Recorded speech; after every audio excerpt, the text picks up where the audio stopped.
Hello, my friends. Welcome back to Daily English Practice Channel. I'm Anna. In part 5, Lucas finally read Emma's last message, a message filled with love, a message that helped him begin letting go of years of guilt. And for the first time, he started dreaming about the future again, a bookstore, a new life, a second chance. But sometimes, just when life begins to heal, the past opens one final door, and behind that door waits a truth nobody expected. Let's continue the story together. I smile. The letter shop? He laughs. No. The Lost Words bookstore? He thinks. Better. Then suddenly, his eyes brighten. I have it! What? He points toward the building. The Second Chance Bookstore.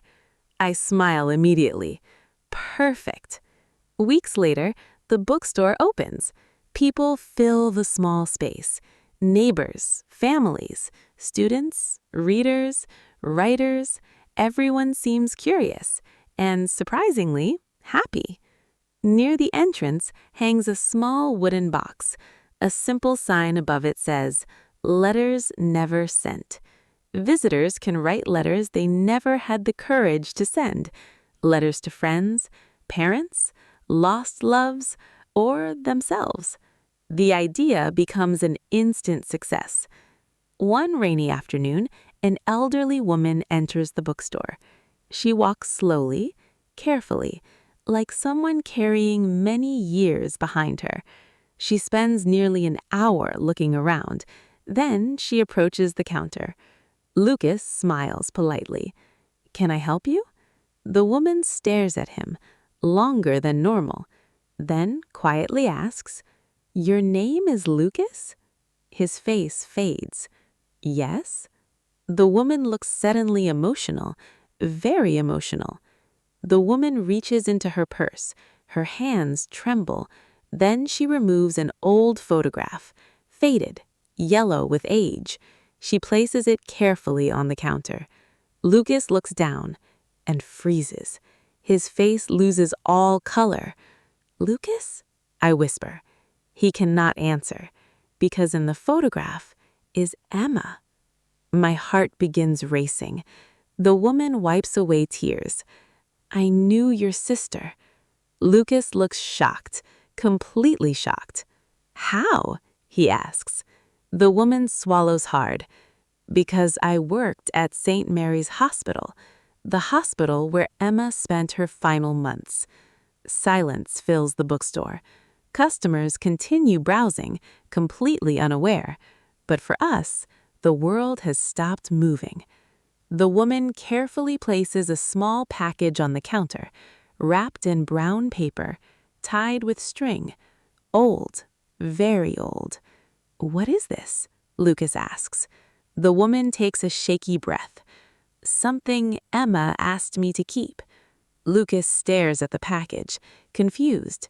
"Why now?" The woman looks ashamed. "Because I was afraid." The woman lowers her eyes. "For years, I couldn't bring myself to do it. Every time I tried, I remembered her." Tears fill her eyes. "She was one of the bravest people I ever met."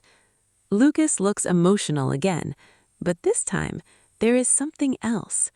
Curiosity, hope, fear, all mixed together. Slowly, Lucas unties the string. The paper falls away. Inside is a small journal, blue, worn, beautiful. Emma's handwriting covers the front. The title reads, "Dreams I Never Finished." Lucas gently opens the first page and immediately begins crying. Page after page, Emma had written about her dreams, places she wanted to visit, books she wanted to read, people she wanted to help. Simple dreams, beautiful dreams. Then Lucas reaches one particular page and suddenly stops. My heart pounds. What is it? He turns the journal toward me. At the top of the page are 6 words. For Lucas, if I'm gone. Lucas begins reading. His voice shakes. Dear Lucas, if you're reading this, it means life continued without me. Tears fill my eyes. He continued, and if life continued, then yours should too. The bookstore feels silent now. Even the customers seem quieter somehow, as if the room itself is listening. Then comes the next paragraph, the paragraph that changes everything. I know you love books. Lucas smiles through tears. Emma knew him so well. Then he continues reading.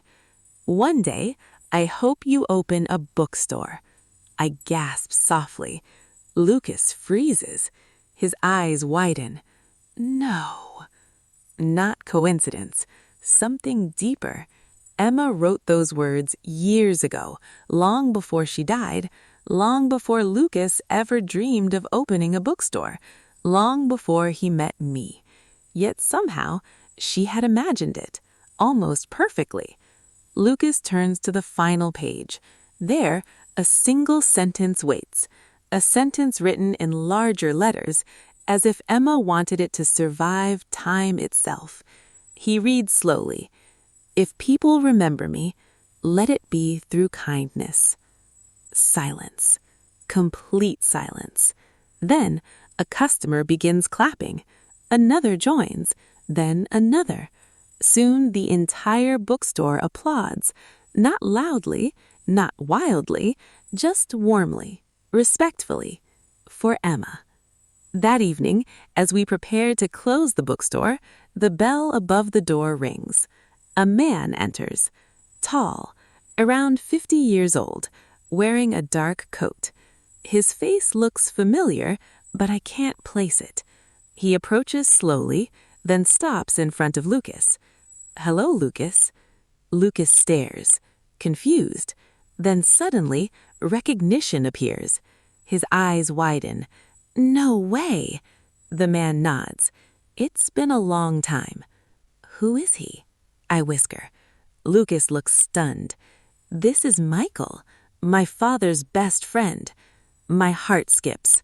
Lucas rarely talks about his father, almost never, because his father left when he was young. Michael's expression grows serious. I've been looking for you. The room suddenly feels colder. Michael reaches into his coat, then removes a thick envelope, old, sealed, and written across the front are 4 words, for my son. Lucas stops breathing. For my son, his father. After all these years, a letter from his father. A letter arrived too late, just like the first one. After everyone leaves, the bookstore is quiet. Only Lucas and I remain. The envelope sits between us, waiting. Neither of us opens it, not yet. Some truths require courage. Some letters require time. Lucas stares at it silently, then whispers, "What if everything I believed about him is wrong?" I take his hand gently, and together we look at the envelope, waiting for tomorrow. Sometimes the stories we inherit from the past are not the whole truth. Sometimes the people who hurt us carry their own untold stories. But what's inside the father's letter? An apology? A confession? Or another secret? My friends, do you think Lucas should open the letter? And can the truth still heal a wound after so many years? If you want part 7, stay with Daily English Practice Channel. Keep listening, keep practicing, and remember, some letters arrive late for a reason.